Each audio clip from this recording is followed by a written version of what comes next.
Everybody knows people don't leave companies, they leave bad bosses. The Navy SEAL course has an 80% washout rate. It's hell, it's tough, but there is absolutely no shortage of people signing up for that because they want to be part of the best. Your people are everything. Leadership is everything. Every problem is a leadership problem. An executive said, hey, we're glad HR's at the table. And she flipped back and said, HR is the table. The better you get, the better you better get. Leadership combined with talent is unstoppable. George Randle is an ex-U.S. Army officer, co-founder and managing partner of the Talent War Group, and co-author of The Talent War with Mike Sorelli, another guest of our show. With a 20-year career in talent acquisition, George has hired over 80,000 people.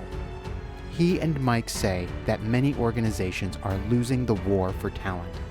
And because of that, they are not only losing their best people, but also competitive advantage, market share, and are in danger of going out of business. They also say there is a solution, but only for those who are smart enough to listen.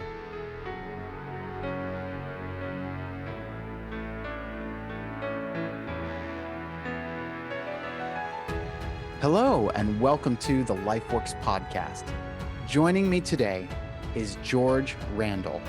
George, what an honor to have you on the podcast today. Thank you so much for joining me. Hey, thanks. It's truly my honor. And listening to that intro, I'm going, wow, okay, that is me. Then I'm old. That was the second thought that came to my mind. I'm like, oh my God, how do you do all of those things? He's really old. We were at dinner last night with Mike Sorelli, and Mike Sorelli's going, we need to talk about the age factor here in the room. And I'm like, Mike, why do you always bring up age? He's 10 years younger than me, and it always comes out somehow. I'm like, Mike, he's an amazing guy to work with. The interesting thing about Mike is, and that's the thing of the book, is we're bringing two worlds together to this unique concept. And that's how the book was born, is two people who are nerding out on talent going, hey, this works together. It's not another book about Navy SEALs or special operations. It's not another book about hiring. It's combining the absolute best of two things. And it was just a stroke of genius that we got it done, I think. The concept behind the book is really brilliant, actually. You're absolutely right. It really does combine the best of both worlds. I've never seen a fusion quite like that. I've seen talent books. I've seen special operations books, but what a great fusion of two really incredible topics. When the light bulb went off with us, it's the light bulb, hey, you've got this great idea. And then you're like, wait a minute, somebody else had to have thought of this. Us two knuckleheads cannot be the first people that thought about combining these two things. And it turns out we were, and good for us. So what was the problem you were trying to solve with the book? When we combine the two things, hiring seems to be, and I've read so many of the great books out there, and there's a ton of great information, ton of great data, but having been in it, and I need to back up a little bit, I fell backwards into HR. I came out of the military, went through a veteran firm, was placed at a big box retailer, which is what we talked about in the book. And I went over to consulting, but it was a family emergency that caused me to relocate from the DC metro area back to Austin. And the only job that they would transfer me to was in HR. And so I took two steps backwards. And so it was really accidental, but I'd come from the consulting side. And I remember as a consulting manager that it was like pulling teeth to get, I felt like I just need some talent. And it was so difficult. So when I got over, my main thought was, I need to be a student of the business. I need to be taking things off of hiring managers' plates. They have a job to do, not mine. And I need to know their business and do it. So in all of the companies that I've been at, that's what I see is wrong, is that recruiting has been labeled overhead. It's called staffing. They are order takers. They're reactive. I love talent acquisition. I wouldn't change my function for all the money in the world. There are those moments of, you have to have a very strong masochistic gene to survive 20 years in talent acquisition, I assure you, because you're the proverbial stepchild of HR. Yeah. But you're the gateway, the gatekeeper to every revenue, product, or service producing function. And so one of the problems, there are many problems with modern hiring or hiring in corporations, but one thing is talent acquisition has just been relegated to the back bench and we call you when we need you. Or, hey, they throw something over the fence, you got to catch and execute. And that's before we get to the errors on the business side. What are some of those errors? I'm going to work backwards. So the first problem is they don't have a talent mindset, but having a talent mindset is actually the solution. The first thing is that most companies at any level review their human capital and their talent gaps. Everybody does succession planning, but they don't drill in on where don't we have a real successor? Where do we have a single point of failure? Where are we not winning? Where are we not efficient? Where are we not innovating? Where are we not taking great care of our customers? They're looking on quarterly business reviews for some metric or statistic or tool or program or initiative instead of looking at the talent. And so most people don't know what they have. And then second, they don't know what they need.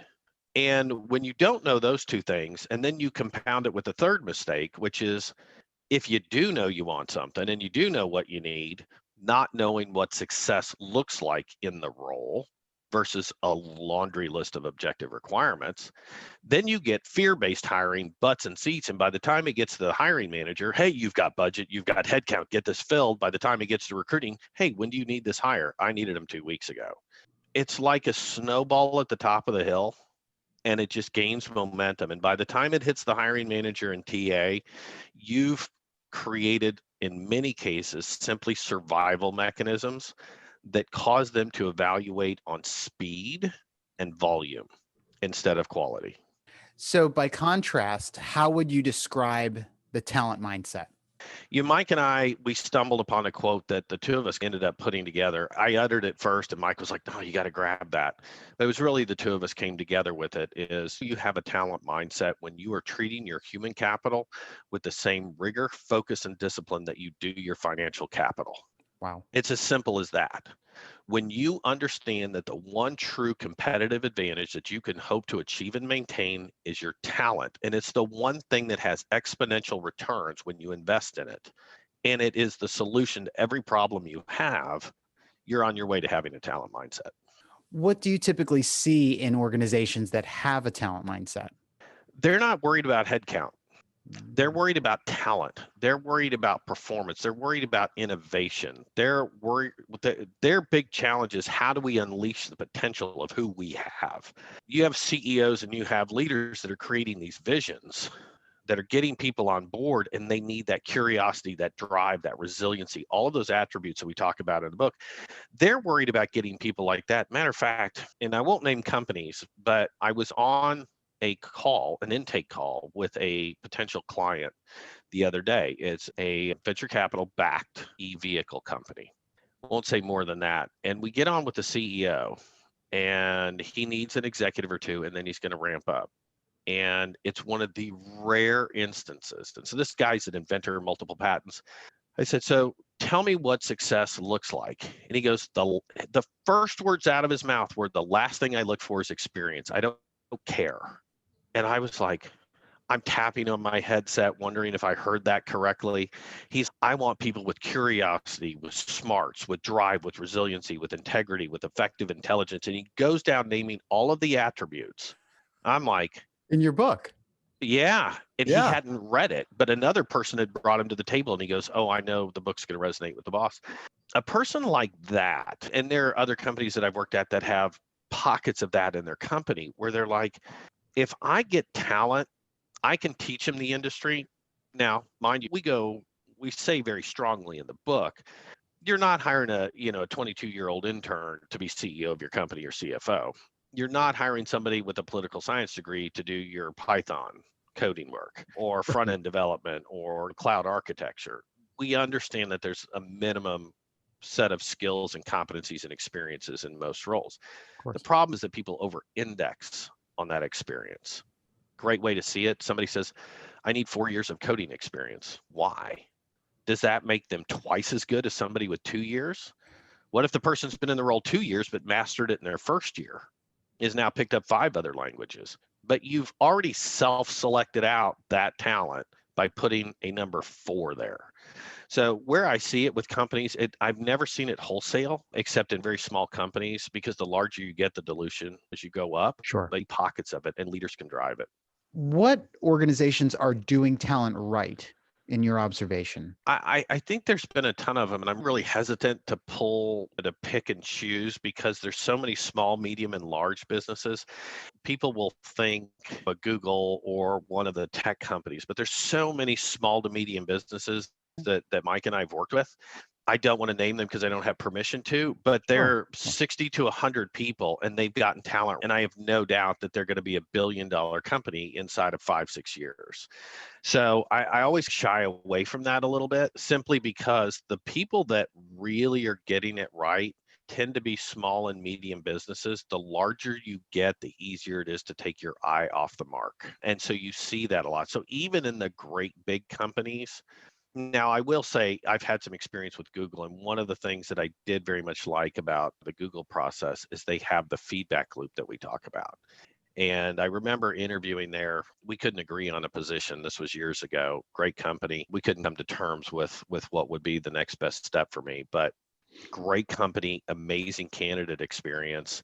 And the guy that grilled me was their analytics guy. And he was spending his time, and this was years ago, developing a way to look at the person they didn't pick that came in second and how their career had gone relative to the person they did pick, and then build a feedback loop for the person that they did pick. How could they get that iteration? How could they get that selection process even better? He was just obsessed with talent. I would have loved to work with a guy. I remember still to this day, probably one of the best interviews I've ever had because it seriously was nerding out on talent and really thinking about how to drive it to the next level. It was really cool. So I know where that guy's working and the team that he's on, they are nuts about talent, innovation, and creativity. What advice do you typically offer organizations that you work with in terms of attracting and keeping talent? What are some of those principles? First of all, it's not about the perks. We always have to take a look at compensation because if you're at the bottom of the market, you're always going to have a challenge and you have to be competitive on the most basic level. But I also tell them money isn't everything. What people want is what Jocko and Leif talked about in Extreme Ownership, decentralized command, the ultimate culture, which is people have the ability to own their function, their space, their job, and are empowered to make decisions based on the best interest of the business and the team. And when we talk to leaders that we work with, we do talk about once you have people on board, talent plus leadership equals victory. And your leadership, mentorship, coaching, and training, that's what people want. They want to come in and work for A players. They want to be challenged. They want to be empowered. And they want to know that this is not a walk in the park. And let me give you why we say that and why we advise that. And we use the Navy SEALs, Mike's background, as an example.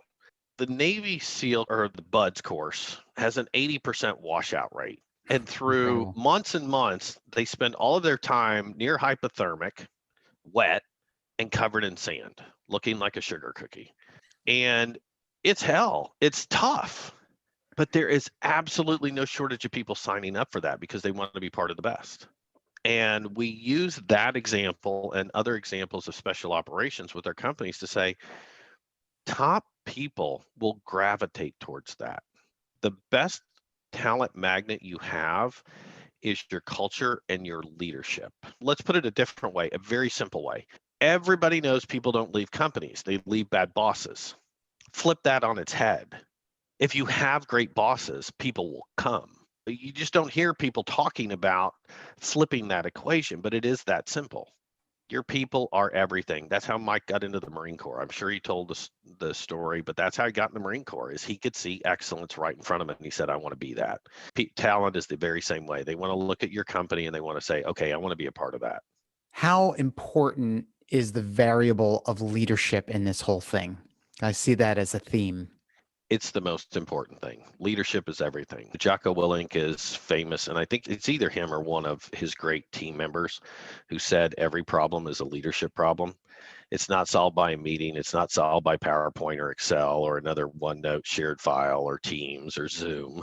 It's a leadership problem. So leadership is everything. Provide, even when you don't have talent or all the talent you need or the best talent, but you have people there and you have a great leader, you still can accomplish great things.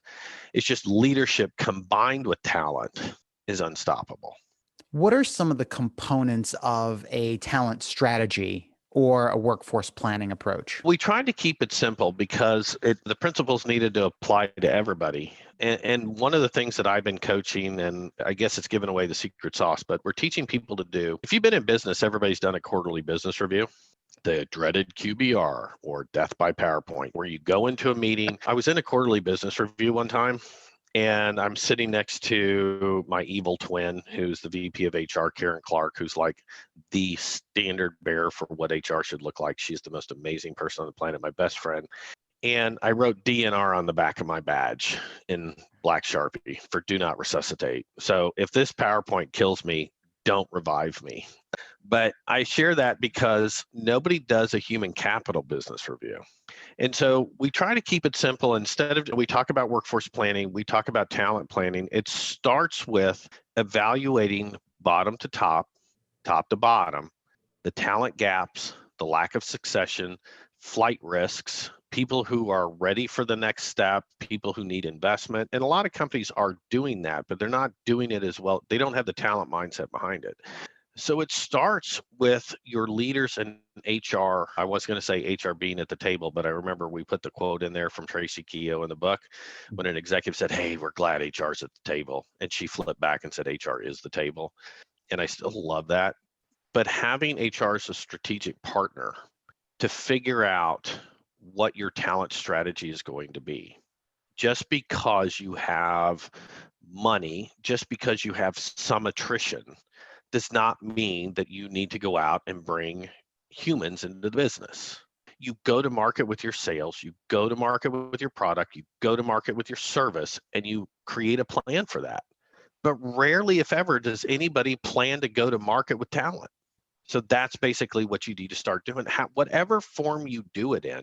The reason we kept it simple is because special operations didn't become special overnight. There's half a century there of iteration and getting better and better and never being satisfied. We have a phrase here on the Overwatch team is the better you get, the better you better get. And so we tell people whatever mechanism you can put in place to evaluate that talent and look at your gaps and begin your hiring planning and tell each department leader, this is what's missing, or this is what would be additive or more powerful, more horsepower to your team. Then you can start defining what success would look like in that role that you've created. And then you can come, while you're doing that with talent acquisition, then you can go out to market because you're now looking at attributes and minimum requirements. And people will be more attracted to that. So 80,000 hires over the course of your career. You've read a lot of resumes. I have. I've gone blind doing so, yes. Yeah, just quite a few. Done quite a few. You figure it starts with the resumes, then it pairs down to interviews, and then it pairs down to hires. So it's probably 10 times. Yeah, it's or more. Yeah. Right? Yeah, it's interesting to look back, but where the bulk of those came from is I stumbled onto the good fortune of working with Mitch Schwartz, Caroline Atherton, Gemma Johns, and Tracy Keogh at HP, and Don Robertson, Tom Lokar, and a bunch of others, Dave Medrano, and was thrust into a position where, inside of 2.5 years, I was leading all of the recruiting for a 125,000 person organization. And they had a voracious appetite for hiring. The benefit of that job combined with all of my experience was I got to work with workforce planning, people like Manish Asnani, who's now the, I think, CHRO of Visa. Amazing guy, genius, great leader, great person to work with, and great HR leaders, great business leaders in 90 countries. So it was throw myself in the deep end and swim as fast and as hard as I can.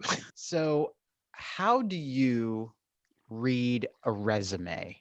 Like, how do you get the story? How do you extract the value from that?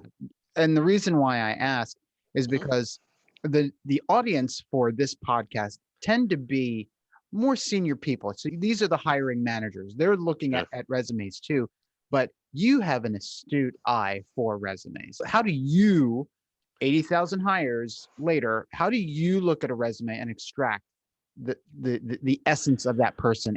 I select a lot out very easily, and it seems like it would go against the book. And all of my functions, when I get lines and lines on a resume of what somebody was responsible for, it concerns me immediately because You didn't tell me whether you ran that organization into the ground or set records. You're making me assume.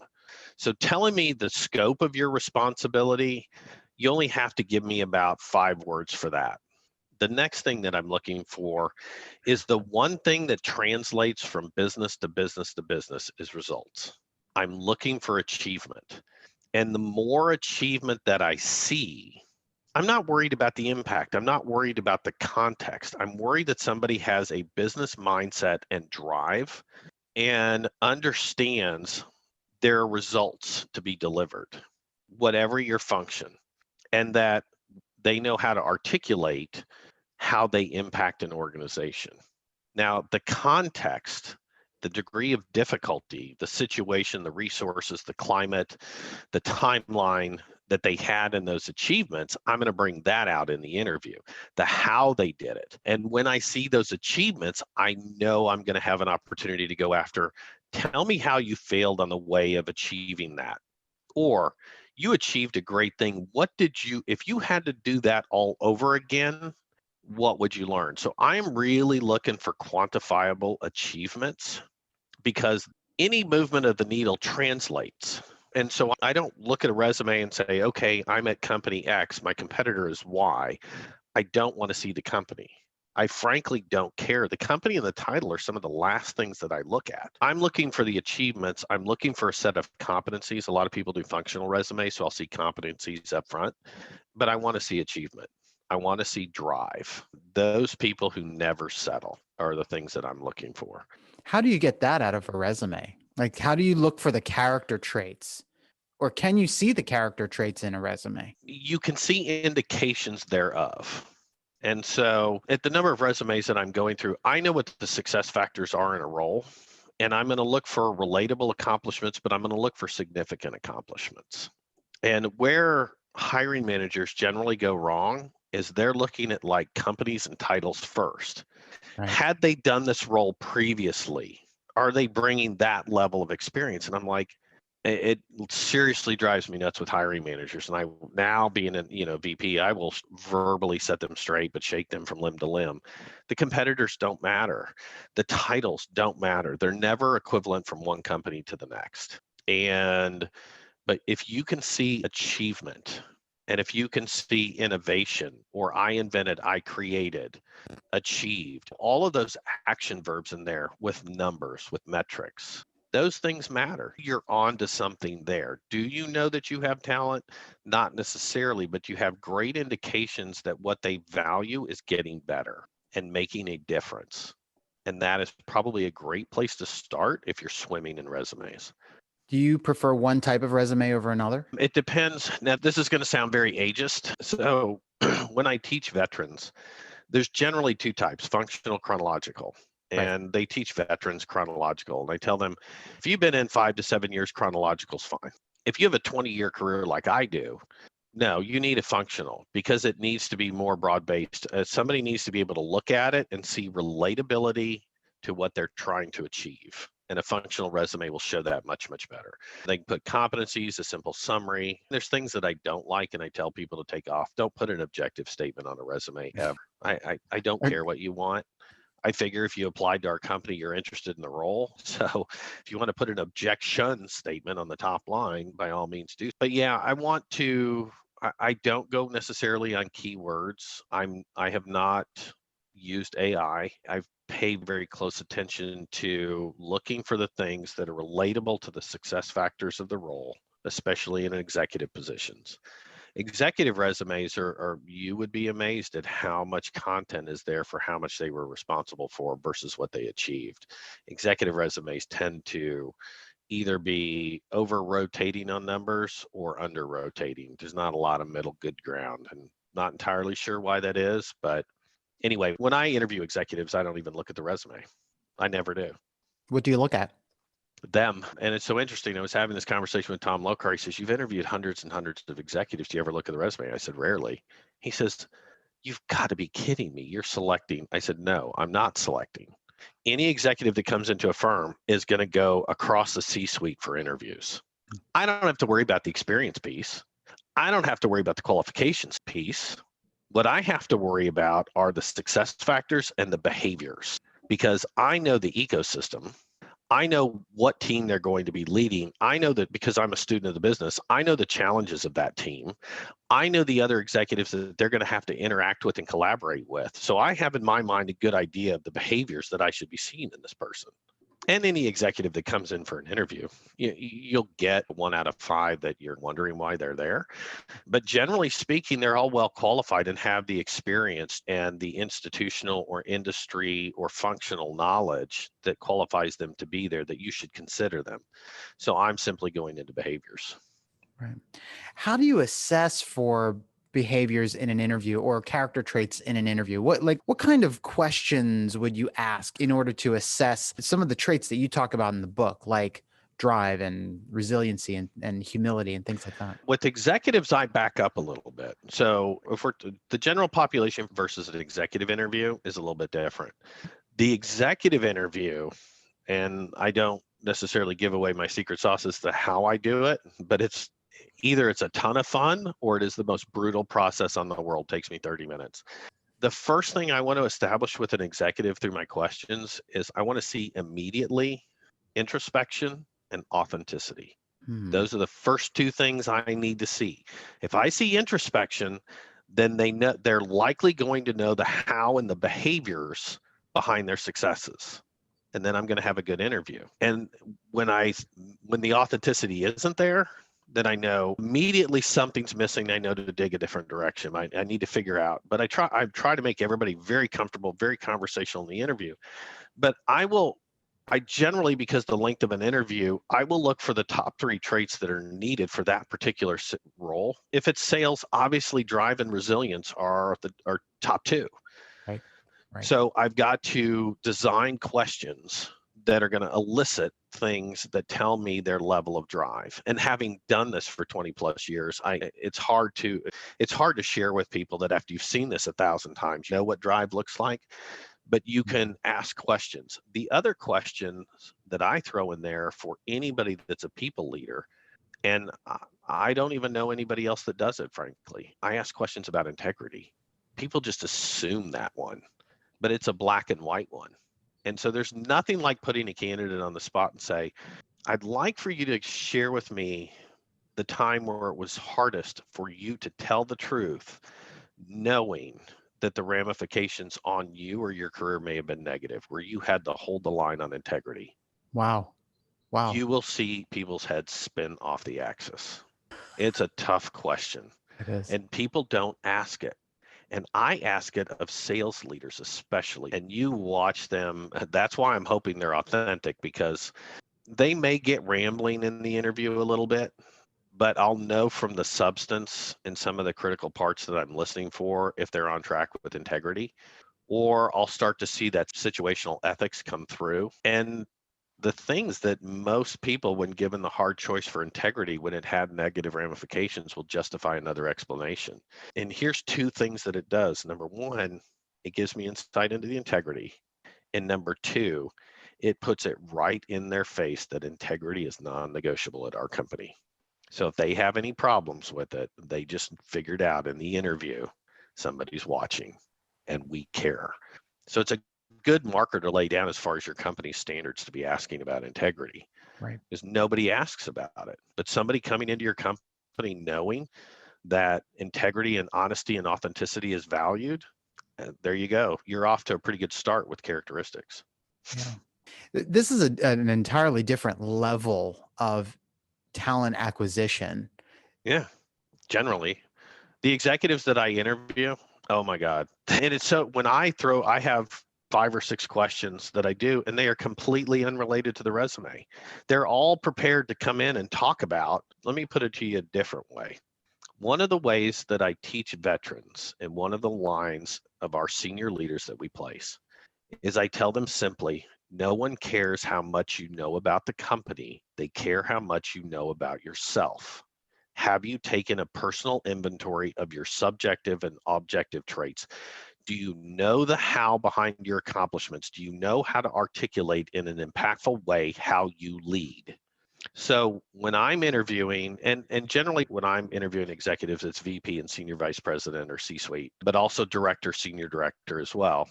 And I know that's hard because those titles vary from company to company in size. That said, I don't care how much they know about us, and I don't really care. In my behavioral questions, I'll find the how behind everything on the resume without even having looked at it. Because if you think about it, in its most simple terms, what are you hiring? The resume or the person? I need to know the person that I'm getting. And if I've got, and I didn't even know, frankly, that I was doing it the way that special operations was doing it. But I tried in my career to become an expert in potential-based hiring, and special operations had to do that. Nobody comes to special operations with experience. I'm sure Mike's hammered that home. So when I'm looking at executives, it's the potential to carry our company forward. Additionally, and this is what I would tell hiring managers, especially senior leaders, take 50 of your people and ask them this simple question. From when you were hired to the end of the first year, at the end of the first year, if you had to rewrite your job description, would it be the same as the one you signed up for? And out of the 50, you might get 2 or 3. In this day and age, our job, every one of us, the job I signed up for as VP of Talent Acquisition at the end of the first year was dramatically different. Because the company evolves, the company moves forward, departments move forward, people move forward, roles expand, roles contract, departments fragment and grow separately. All the roles change. So as a hiring manager, once you get past the minimum requirements, that gate should close. And it should be all about the attributes and the potential of the person in front of you to do multiple things and to be ready to grow and be curious and driven enough to grow for the roles of the future. So I want to do something a little bit different. It's a little bit of an experiment, and I call it speed round. I'm going to read you a name. It could be a name of a company, it could be a name of a person, and just want you to share the first word that comes to mind. Sounds good. It won't be very HR like. I'm pretty much going to guarantee you that. So let's go. No worries. Okay. Kodak. Mini cameras on trips. Blockbuster. DVDs on a shelf. Outdated, old. My kids don't know them. That's probably the thing to say. My kids don't even know them anymore. BlackBerry. Crack addict. I grew up with a BlackBerry. I was a crackberry addict in consulting, so I get it. BlackBerry, but yeah. IBM. White shirts. HP. My career enabler. They were a gift. Tracy Keogh and all the people I worked with, even though it was hard, they were a real gift to my career, and I owe them so very much. I was grateful to come to that company and then work with Meg Whitman, Tracy Keogh, and Don Robertson, Tom Barr, Caroline Atherton. I loved them all. And not all the time. Sometimes they were a real pain in the ass, but they did so much for me, and I owe them a great debt. And a fun fact for our listeners and viewers is that George and I actually crossed over at HP for several years at the same time. So just a fun fact for everybody. It's crazy. Big place. Yeah, it is. Netflix. Powerful. That's Patty McCord's book, and I got to meet Patty McCord, and it's an absolute must-read for people out there on talent. Patty McCord was the chief talent officer at Netflix, helped build the culture deck, and she wrote the book Powerful, and amazing book. Pfizer. Viagra. Apple. My kids. So I went from Crackberry I joined HP, and at the time, HP and Apple are competitors, and I could only carry a Samsung. And I listened to my family dog me out for, Dad, you need to get an iPhone. We can't message you the same way. Like, it's not entertainment. It's my livelihood, for goodness sakes. I don't care what I carry as long as I can thumb flick that thing and get through my email. And I now have the 12 Max, so I've got my kids to be quiet. Yeah. Tesla. My wife. One-upsmanship. Oh, yeah. Oh, sorry. This is turning into be more fun than I thought, because my kids are off the payroll. I finally got my toy, and it was a COVID price 2016 black, gorgeous Cayenne Turbo. Wow. Porsche. I got a COVID price. It's certified. I don't buy brand new cars. I had always wanted something like this. I had always run the wheels off of every car, and I bought it, and this thing is just amazing, and I'm loving it. 50-some years old, I finally get my toy. My wife comes home the next day with a 2020 Tesla SUV in black, ceramic coated. Could you just not get in the way of the spotlight? I want to have my fun car. And so she's, I'll race you. I'm like, I'm not racing an electric car with a Porsche. So, Oh, yeah. that's great. Oh, my wife is a hot rod. When she got her toy, when she was running her consulting business, with her car came 2 tickets to the Mercedes racing course in Fort Lauderdale. Yeah, so I Amazing. have a wife that instructs me on the finer points of driving. So I say that both to be proud of my wife and to elicit great deals of sympathy for me too. That was awesome. I love that. Love that response. Amazon. Lifesaver. COVID came around and you're restricted or quarantined. Amazon comes through. Disney. Wallet. So true. I remember I took my kids there and I remember meeting Mickey at the front gates. I just took my wallet out and gave it to him. I thought I might as well give up as I come in the gate. But that said, here's a shout out to Disney. I took the kids on a Disney cruise. Now, my daughter has given us a grandson. My he's a mechanical engineer. My stepson, he's doing great things. And my daughter-in-law and our other grandson, they're doing great. But I took them on a Disney cruise. Awesome. I had no I thought the military had their collective stuff together. Disney's got that stuff locked down. The United States Okay. military logistics chain could learn a lot from Disney. I was impressed. They are so good. Absolutely. And funny enough, in 2019, actually, before COVID, I did the same. I actually took my family on a Disney cruise. And you're absolutely right. My gosh, do they have logistics figured out? I'm like, incredible. I'll do that again. Oh, and the best part, there's the adult section and you're out of cell range. I was drinking Bailey's for breakfast, Bailey's for lunch, and I don't know what for dinner. Because my kids, when you would go get them, didn't want to come out. I was like, however you did that, teach me. That was genius. And hats off to them. That was probably one of the better experiences with kids I've ever had. And it wouldn't have been possible with all the talent, without the talented people that they've hired into that company. Indeed. U.S. Army.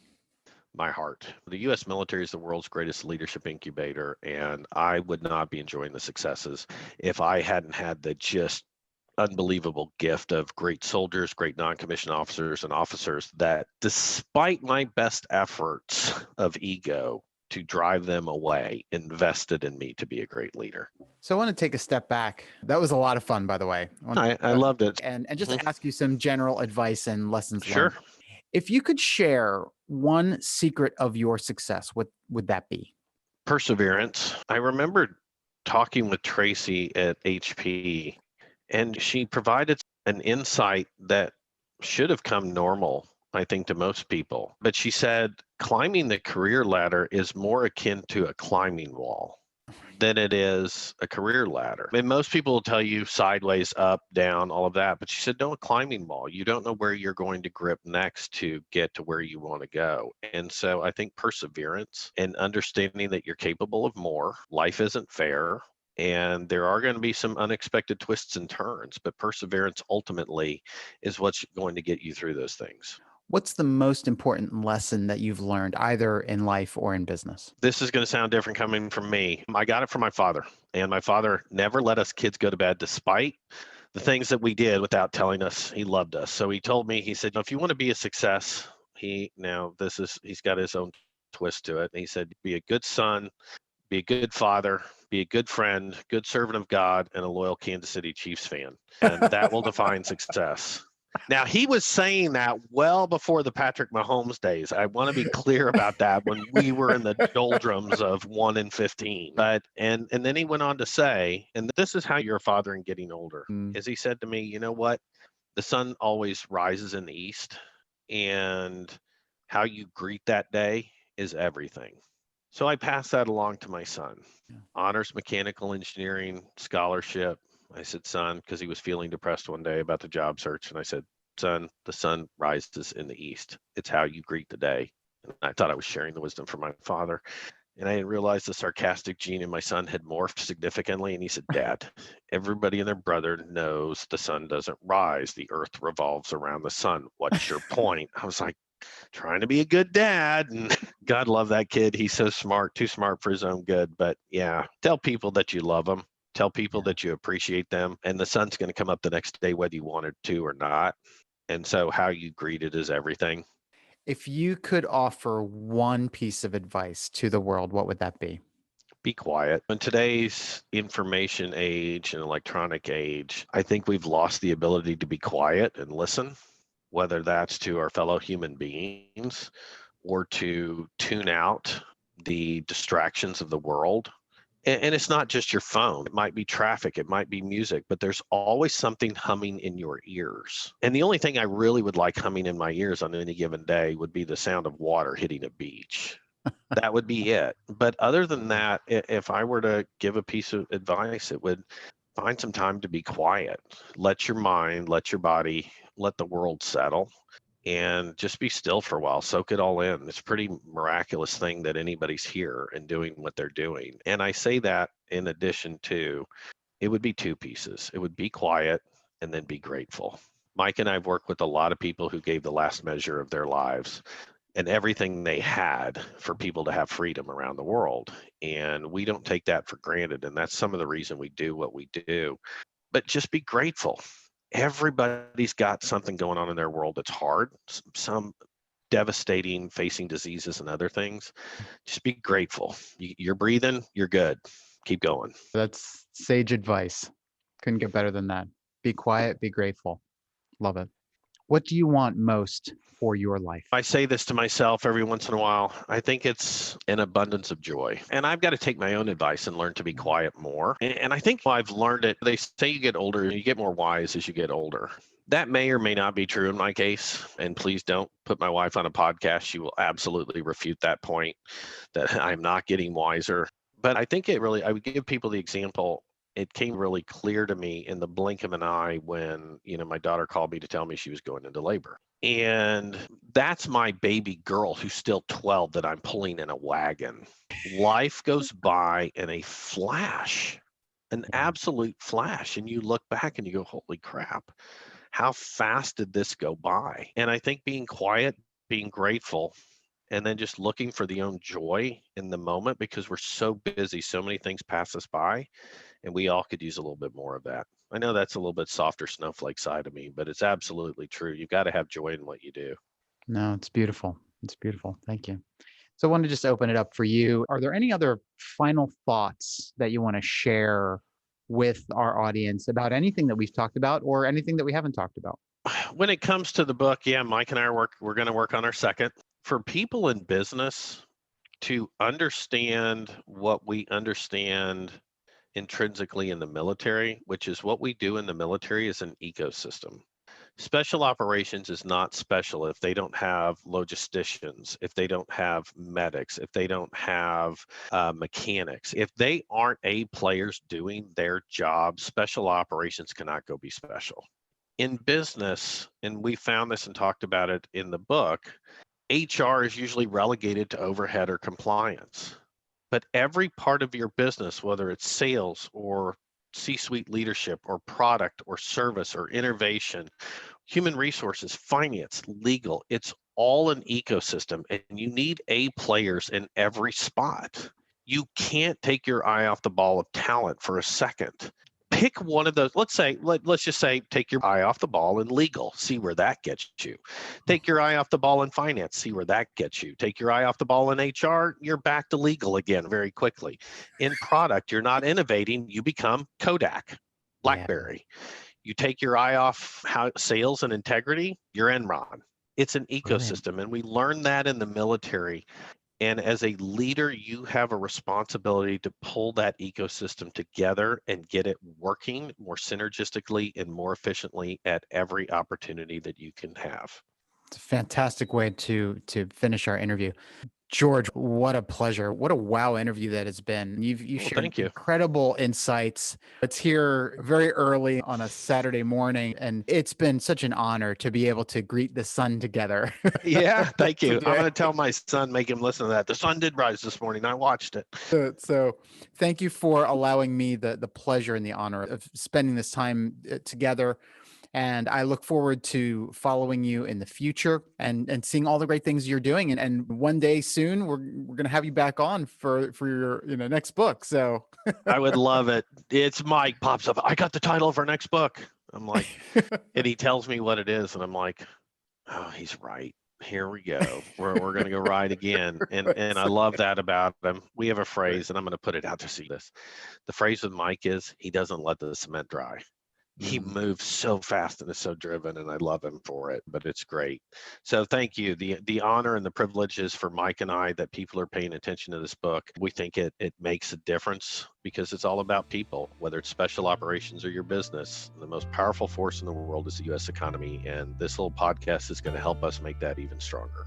Absolutely. Absolutely. George, thank you so much. Thank you, sir. Appreciate it. Hope you have a great weekend. Go Chiefs. Hey guys, thanks for watching. If you enjoyed this video, click the subscribe button to get the latest content and check out these other great clips from the podcast.